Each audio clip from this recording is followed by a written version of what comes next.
Bismillah. Donc, merci à tout le monde. Nous nous sommes réunis aujourd'hui pour faire ce samedi 1er de ce mois de septembre pour magnifier l'excellente idée du président de la République, son excellence le président Macky Sall, savoir la journée, le premier samedi de chaque mois, la journée dédiée au nettoiement et à la propreté. Concomitamment avec cela, nous organisons aussi le reboisement dans la ville de Kanel et la désinfection, c'est-à-dire le saupoudrage des rues et des maisons, compte tenu des insectes laveurs.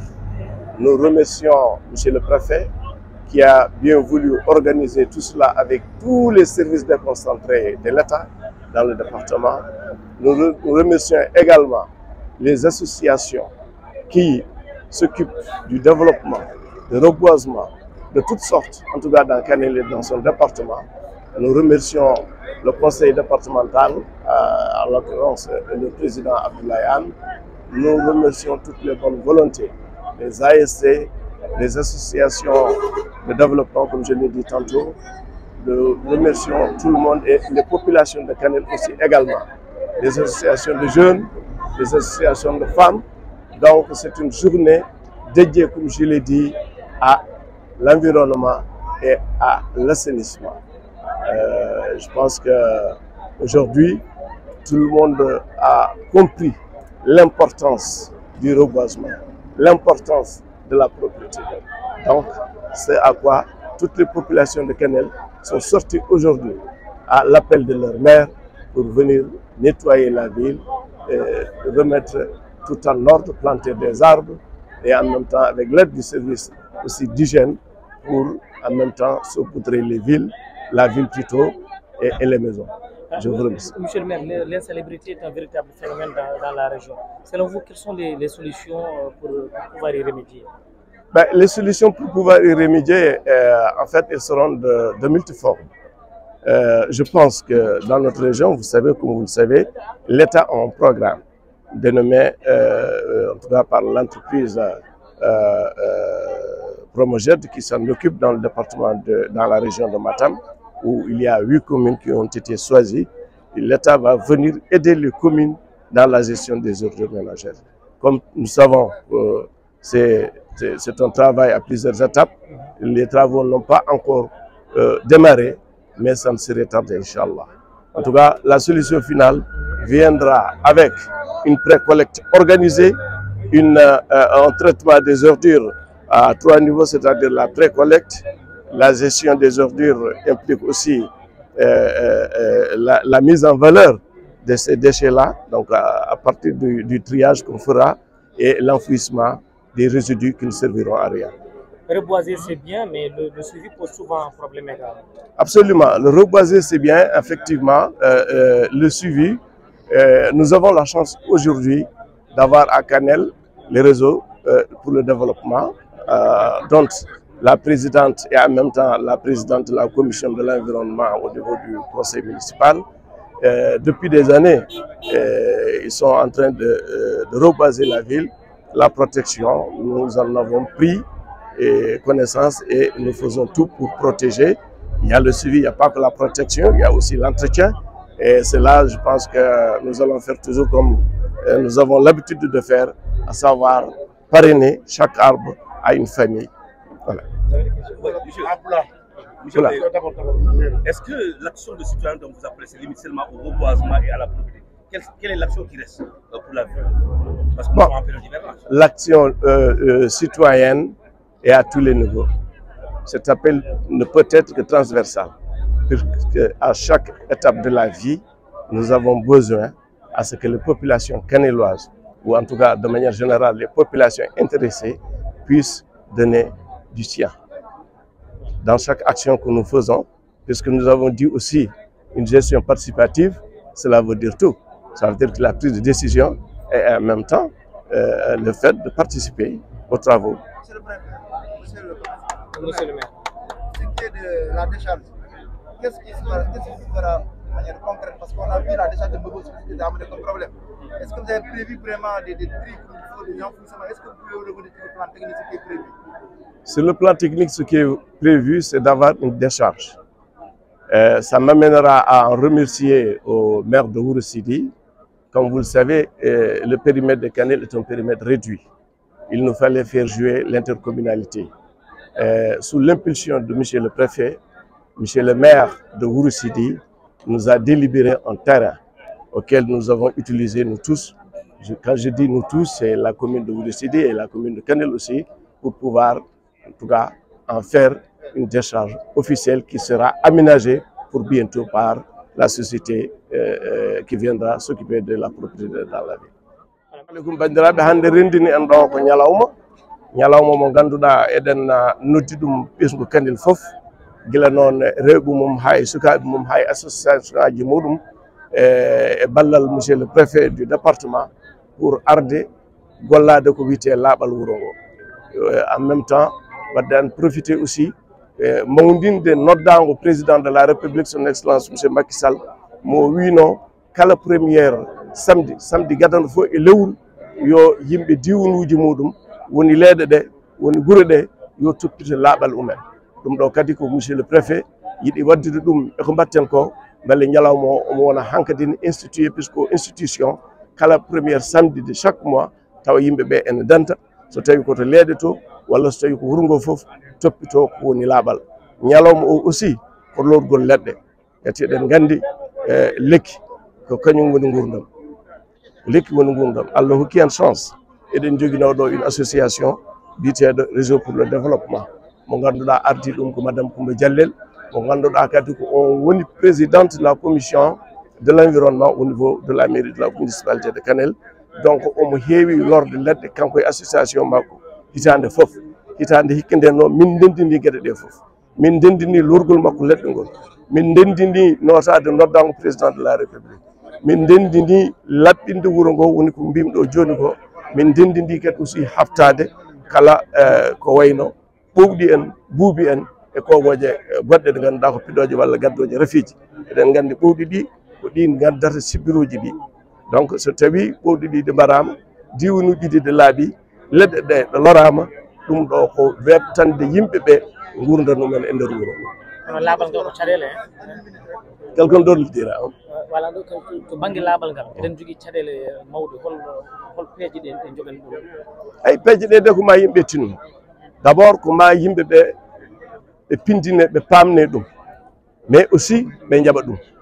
Donc ko maɓe mbaɗa participer puisque ko kamɓe mbaɗante wawi laɓɓinde tan kadi ko kamɓe e particulièrement ɗum ɗo ko rewɓe ɓe. Gati eɗen gandi ko rewɓe ɓe pittata galleji ɗi, ko rewɓe ɓe dokkata sukaɓe yo ndufoye kurjuraji walla ɗum almudaɓe. Donc ko ɗum ɗon jiɗɗen wahlude, jiɗɗen wiide hankkadi ko kala galle ɗo debbo pittuɗo yo wad e nder sakuji caggal o ala pubilaji taw min garoyi hen.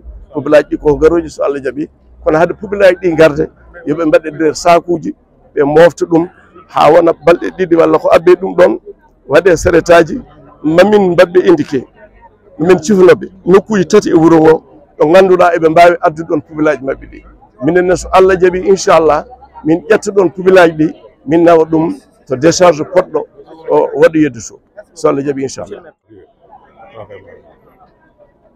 Et avec les autorités locales, nous avons convenu de nous joindre aux initiatives locales pour encadrer les associations de jeunes, de femmes, et pour consacrer cette journée au nettoiement, mais également au reboisement, parce qu'il s'agit là de défis, en tout cas qu'il convient de relever. Parce qu'en matière de reboisement aussi, nous avons noté l'avancée du désert, mais également les changements climatiques qui s'accentuent. Et donc, il est important de joindre à cette journée les activités de reboisement le long de la RN, mais également à l'intérieur de la ville. C'est l'occasion également de remercier le maire de Ouro Sidi qui a mis à notre disposition une assiette devant servir de décharge située là derrière la ville. Et donc, nous allons éradiquer les décharges qui se trouvent dans la commune de Matam, ouvrir cette décharge donc pour servir, pour recevoir les déchets solides de la ville de Matam, de Kanel. pour ce qui est de la décharge, est-ce que vous pouvez revenir sur le rôle que ça va jouer aujourd'hui sur ce problème d'insalubrité? Oui, ça va contribuer tout simplement à recevoir l'ensemble des ordures que nous aurons à ramasser ici, puisqu'il faudrait également mettre en place un système de collecte qui n'existe pas encore dans la localité. Ça, c'est un autre défi. Il convient donc avec les autorités locales de voir dans quelle mesure il faudrait mettre en place un système efficace de collecte des ordures ménagères. Et là, je pense que c'est à la charge des autorités locales qui ont pris bonne note de ce défi à relever. waaw dañoo daje woon tey ci suba donc pour def ay activités de nettoiement ak reboisement waaye tamit waa service d'hygiène aussi ñu woo leen pour ñu intervenir ndax ñu mën a alors saupoudrer toute la ville pompe ko loolu lu ko tax a jóg nag mooy dañoo constaté que ni si biir dëkk bi fii ci Kanel dafa bëri ay décharges yoo xam ne ay décharges sauvages la tey tamit amul système de collecte des ordures ménagères léegi loolu nag moo tax ñu daal di ñëw ñun ak waa commune bi daal di jokkoo suñu doole ak association de jeunes et de femmes yi nga xam ne ñoo nekk ci dëkk bi pour ñu organiser journée bi ñu génn si mbedd mi alors daal di éradiquer lépp li nga xamante ni mooy dépotoir ordure yu nekk ci biir Kanel objectif bi donc mooy tout simplement sellal suñu dëkkuwaay waaye tamit ci journée bi dañ ci raxaale activité de reboisement maanaam jëmbat garab parce que dañoo constater également fii aussi garab yi tamit taxul mu demee noonu bëriwul fii ci dëkk bi donc et de manière générale dans tout le Fouta te gis nañ changement climatique bi tàngoor bi ni mu amee fii ci dëkk bi mais également avancée du désert loolu nag pour xeex ko reboisement rek moom mooy li nga xam te moo gën a efficace loolu moo tax ñu jokkale également suñu doole mobiliser service forestier yi ñu génn pour def reboisement si dëkk waaw décharge bi ñu ngi remercier le maire de Ouro Sidi bi nga xamante ni gaaw na jébbal ñu benn site fële si ginnaaw dëkk ba bu service de décharge mooy recevoir donc mbalit mi nga xam ne dañ koy collecté fii si biir Kanel pour yóbbu ko foofu daal di fay tuur loolu am solo la waaye dañoo jël décision également jël les devants fexe ba nga xamante ni du mel ni décharge comme yi décharge ñuy dégg ci yenn barab yi ñu daal di fexe ko ñu koy aménager clôturer ko reboiser ko mais également di ko traiter régulièrement daal di koy gérer en tout cas ba nga xamante ne nii du constituer un danger pour l'environnement. mbele oɗo ñalawma batteɗo hannde o mona partout dans le département walla so ala no quel est le calendrier mo ƴettuɗo? En tout cas conseil départemental de Kanel eɓena hannde Wodébere hannde hamin jogui projet goto de reboisement avec la coopération décentralisée la commune de Matam et la commune de Kanel hannde commune de Matam ne jogui activité minen hamin jogui activité équipe conseil départemental fof hannde meɗam Wodébere waɗa toon reboisement donc journée o vraiment ko Sénégal fof wona ran ɗo hannde ko journée Sénégal kala ɗo commune woni jomumen nene mbaɗa activité de reboisement. En jiyanno à chaque fois en hivernage le conseil départemental va accompagner les mairies par rapport au saupoudrage avec l'ouverture des arbres. Qu'est-ce qui est prévu? Bon, chaque année no mbiɗa ni no woodi avec les eaux et forêts soɓe namnima min tan min balladɓe men on est là pour tout le monde, surtout les services départementaux hirande foof faaɓe namdoro so produit ji pour ɗo mbiɗa ni pour désinfecter produit ji goɗɗi bon no mbiɗa min cuwa watto kono soɓe gara men tan so Allah jaaɓi mamin mbaɗ komin mbaɗatno hirande foof inchallah voilà. Je pense que c'est la première activité politique par rapport à cette salubrité dont a fait appel et ce reboisement ko mbiɗa hen? eyyi ko weltare tan ko weltanade monsieur le maire et le préfet du département et le président conseil départemental qui est là. Mais vraiment ɗum fof kadi so ɓenni ko weltanade population de Kanel par ce que en jii vraiment mobilisation par ce que yimɓe andat aɓe jinno ɗum aɓe koɗono ɗum aɓe keyduno ɗum par ce que yimɓe fof jalti en masse pour wadde aider e oɗo activité baɗɗo fayiɗ. aɗa andi sa yi police administrative salubrité sécurité vous êtes élu vous êtes représentant du peuple surtout du département qu'allez-vous faire une fois au présidium au assemblée par rapport à ce problème de salubrité qui se pose? Première action. eyyi ɗum kam ko watte défendre no heewi ɗum ɗo noon heedata hen caggal par ce que so neɗɗo wi cellal tan wiyat laaɓal ko laaɓal woni cellal ɗum kam inchallah wona tan noon ko fate commune de Kanel mais département o fof par ce que so neɗɗo o waɗama élire député qui est là pour tout le département eyyi inchallah ɗum ne kadi ma waɗe défendre no feewi no collectivité local uji ballira no mbawata laɓɓinde nokkuji ɗi e gueɗe goɗɗe e gueɗe goɗɗe addede hen ne mbayno ɗum rewɓe muli kamɓe mbi kamɓe tan il faut raki ko waɗata ɓe ɗum asal eyyi ne heewi par ce que debbo woni société sa walli debbo tan a walli fofoof komin keewi wiide ko debbo kala ko balluɗa ɗum dañi artirta koye galle adda e sukaɓe onon worɓe noon kala ko heewe poche uji moon jiilor ɗon ko debbo goɗɗo gaddon ɗum noon rewɓe kam ballete inchallah kadi min oto ñejjire ko ɗo gonmi koye rewɓe gurdumi mboɗo andi caɗele mabɓe ko ɗo jibinami ko ɗo mawnumi kala saɗede debbo wonde ɗo mboɗo andi ɗum inchallah ɗum wonata probléme inchallah. Sidi Talla, je viens au nom de l'Agence sénégalaise de la reforestation et de la Grande Muraille Verte, participer à l'agence, à l'événement initié par le préfet du département de Kanel, qui a incité tous les maires des 12 collectivités locales du département de Kanel à organiser une journée de reboisement. C'est dans ce cadre que la ville de Kanel, on a vu la participation du maire de Kanel, avec toutes les autorités aussi locales du département de Kanel, qui ont participé à cette journée de reboisement, une grande journée de reboisement. On vient de sortir de la ville, mais là nous sommes sur la terre de la route principale, la route nationale, aux abords, et que les eaux et forêts avec l'agence aussi, on en a amené des cailles cédra pour les reboiser tout autour de la route. Cette année, nous avons l'arbre du parrainé, c'est le caille cédra. En pulaar, caille. Alors, est-ce que vous pouvez l'importance de cet arbre?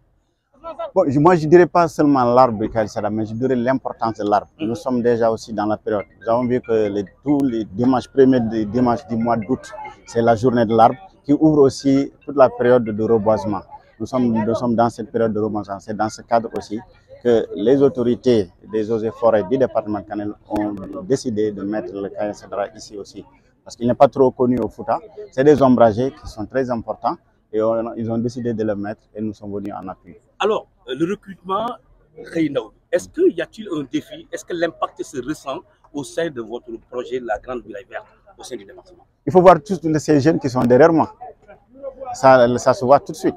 Tous ces jeunes sont recrutés dans le cadre du programme initié par son Excellence le Président de la République.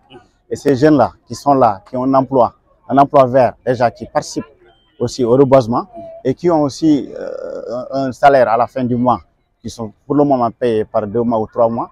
Mais je pense qu'à partir du mois prochain, ils seront payés tous les mois. Vous voyez donc ce que ça fait un impact. Et ces jeunes-là, je pense que c'est eux-mêmes qui vont témoigner. Parce qu'ils étaient là et vous voyez l'engouement, ils sont là depuis le matin, ils participent. Ça veut dire qu'ils aiment ce qu'ils font, ils participent au développement et aussi ils ont un salaire. Alors, parce qu'il me parle ñalawmono miɗani ko ñalawmo mo préfet département Kanel namdino maire uji fof yaɓe ƴettu ñalawma e mbaɗa ñalawma reboisement lorgo leɗɗe Kanel noon hande fuɗɗi kañum waɗi journée mum lorgo leɗɗe en ndi en naati nder Kanel en jalti ɗo eɗen nde dow tali o den lor hen leɗɗe sukaɓe ɓeɗo wonɓe caggal ɓe foof ko programme président de la république wanno initié wiye Xeendawñi kamɓe fof hen ɓe ƴetta haɓe liggo haɓe mballa wuuro ngo no leɗɗe ɗe kewri en gandi nafoore leggal kadi eɗen gandi kadi ko nafoore neɗɗo so dañi liggey ne yooɓe ma wot ko naf ɗum boni fof kam hayso ko comtol mum kañum watta sodande hoore mum kañum jogui hoore mum. Merci. ko ardi fof min salminima kadi min calmini Welma TV ko weltare mawde vraiment e wadde mon accompagné journée o kadi hande wonani en belemma mawɗo eɗen mbawi wiide ko jinnoɗen ko Allah hokki en ɗum en gaddino miijo reboisement lorde leɗɗe e wuuro he mais ande ko yettere Allah e nulaɗo muɗum caggal nde Allah addi en ha ɗo en jii hande préfet meɗen ɓeydima jaggude hen kadi maire o kadi jaggi hen kadi en plus kadi population kadi ɓeydima jaggude les chefs de service jaggi les bonnes volontés waɗannoɓe nena continuer wadde les associations jaggi hen vraiment ɗum ɗon ko weltare ko ɗum ɗo wonno ko jinnoɗen réseau pour le développement ko ɗo wonno woni kadi ha hande emin ɓeydi wadde engagé e komo min jino chaque année réseau pour le développement noddanno ko wayni mais hikka min jiiti looto goɗɗe natti hen beela ko réseau développement nottima ala so tawi ko gouvernement o noddi non réseau développement eɗen mbawi wiide ko kañum noddi par ce que réseau développement notiti koye noddago président de la république président no yiɗiri ni woni lorde leɗɗe woni laɓɓinde guure meɗen eɗen jogui noon administration men kamɓe ne vraiment ko ɗum woni darde maɓɓe kadi ko kamɓe kadi mbaɗi représenté président de la république ko ɗum waɗi erango maɓɓe garɗen enen fof ndenduɗen mbaɗɗen junngo e faandu pour ha mbawen yettinde objectif o ha hande noon réseau pour le développement kam e collaboration ngaji mum ɗi wondunoɗi ma continue golle ɗe woni continue golle ɗe eɗen jogui chef de service men nan ɗo eaux et forêt eɗen jogui la muraille verte nan ɗo eɗen jogui kadi yimɓe kadi population wonɓe ɗo e wuuro ɓe ɓe ganduɗa kala toɓe birti leggal ne boni ɓe dartoto ɓe pewno kala toɓe jii leggal ne foti rosede ɓe dosat kala toɓe jii leggal ne heeli ɓe gara ɓe pewno ɓen goni les bonnes volonté ene heddi kadi woɗɓe ɓe ganduɗa waɗoɓe hen kaalisaji men ɓen kadi no mbaɗan noon ha hande ne jokki ɗum noon eɗen mbawi wiide ko yettere Allah Allah hokken kadi hawrude édition mo wuuri kadi en beltima no fewi onon presse o Allah jarama on jarama min mbi on yo Allah yoɓon moƴƴere tooɓo wawa nangue wawa kala nde kanel ummi kono ummiɓe vraiment ko weltare no fewi. Merci beaucoup. Adjudant Ibou Diam, chef de la sous-brigade d'hygiène de Kanel. Mon adjudant tey gis nañu service d'hygiène taxawaayam tey ci journée de nettoiement bi nga amal fii ci biir commune de Kanel alors ñu bëggoon xam nag taxawaay bi ko waral. Bon taxawaay bi lu ko waral comme président nu mu ko santé chaque samedi bu njëkk ci weer bi weeru septembre dañuy organiser ay journée de nettoiement mais yematul sax ci weeru septembre da ko kii pour weer yëpp am ne set njëriñ bu mu am moo tax chaque mois premier samedi bi président ci instruction am joxe ay ordre pour que nit ñi di organiser des journées de nettoiement léegi ci journée de nettoiement boobu si lañ demoon aussi ñun sous brigade ñoo fi représenté SNAS dem wuyu ji ci. ban taxawaay ngeen ci la nga fi doon def dégg naa nettoyer waxtaan ak wàllu santé activité nga mën activité yi nga def ci journée bi bu amee day désinfecté ni nga ko waxee nii après aussi. léegi comme journée bi bu amee boo xoolee suñu taxawaay boobu mooy que ne fi nit ñi di tuur mbalit meek yooyu noonu day bari ay doomu jàngoro mais aussi am na ay weñ ak ay yoo xam ne mun nañ jël doomu jàngoro yooyu di ko yóbbu ci population bi léegi ñun suñu taxawaay mooy ñu ñëw di xeex yooyu noonu ak suñu pompe yu ñu yor maanaam produit da leen di rey bu ko defee bu ñëwee dinañ réduire le maximum insectes yooyu pour mun a protéger population yi. bu ñu xoolee aussi gis nañ ci taxawaay mais ndax ne service d'hygiène da nga jiite dafa lëkkaloo ak maire par rapport ak journée bi wala suñu am luñ ci def. effectivement dafa lëkkaloo ak maire ndax boo xoolee mooy doon liggéeyee te yëpp li ci ëpp maire moo ñu ci jàppale.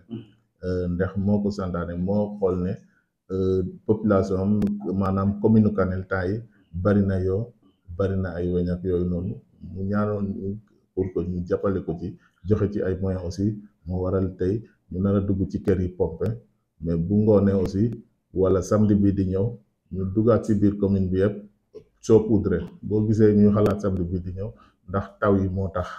boo xoolee aussi sën yi mooy mbalit mi fu ñu koy sotti bëri na ci dëkk bi ndax taxawaay service d'hygiène moo ci xaw a des tuuti wala population bi ñoom moo dese xam lan jàngoro loolu bi.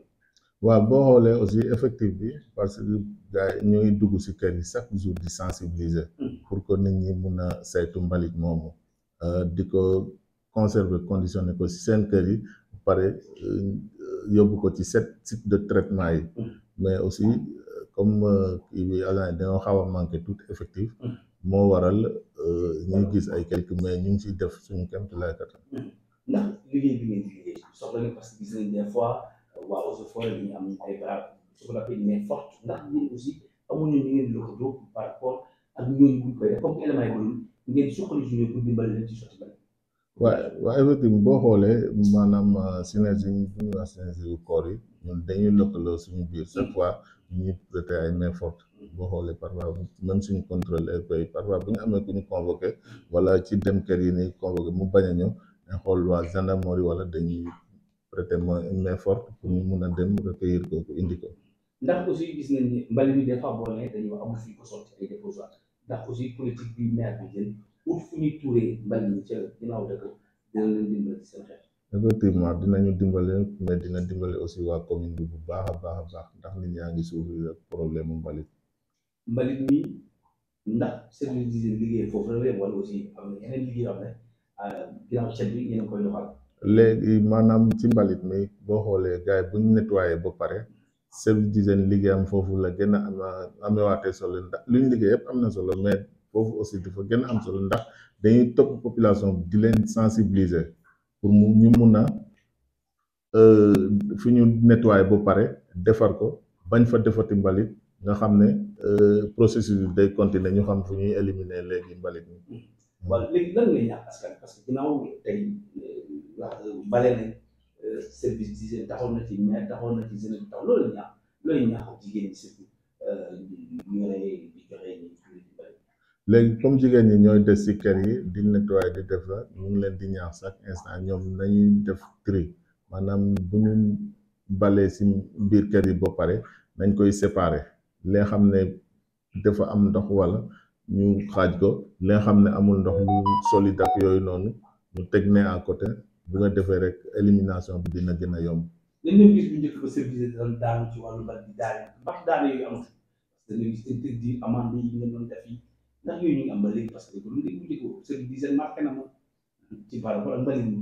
mu ngi am ba léegi daan yooyu ba léegi ñu ngi fi te ñu ngi continuer di def suñu kéem la kattan mais boo xoolee population bi yokku na ak yooyu noonu moo tax parfois ñeneen ñi duñ ko sentir lool mais service d'hygiène mu ngi béy waaram bu baax a baax ci terrain bi. léegi nag aussi da ngeen di amal ay bés yoo xam ne da ngeen ciy pompé lan ngay ñaax population bi ci pompé boo xam ne jàppuñu bés ba mais pompé yi ñuy pompé dëkk bi looy ñaax population bi. voilà surtout saupoudrage bu ñu nar a def foofu noonu dinañ continuer communication bi pour que jour boobu ñiy dox guddi gi teel a fatu ci kër yi ñiy jaay aussi jaaykat yi nga xam ne dañuy jaay guddi ñu fexe balaa 19h 20h ñu arrêté lépp bu defee service d'hygiène bu jógee rek waratuñu fekk kenn ci mbedd mi nañ ñëpp fatu nga xam ne ñun service d'hygiène ak suñu produit rek ñooy des ci mbedd mi ñu mun a topp artère canal yëpp produit kii saupoudre leen. ndaal yi nekk ci biti yi xamul ne day bëri des fois ay ndaal ci biti yooyu aussi parce que boo defee des fois ay ndaal dafa bàcc ci yooyu aussi looy wax pour ñu nekk ci kër yi. léegi aussi yooyu nañ ko protéger bu baax a baax nañ ko muur bu baax wala bi gën ñu vider ko comme ndox yomb nag nañ ko vider buñ ko vider ba service d'hygiène pompe ba pare suñ yeewoo ñu raxasaat ba mu set mun nañ rempliraat seen ndaay. jërëjëf.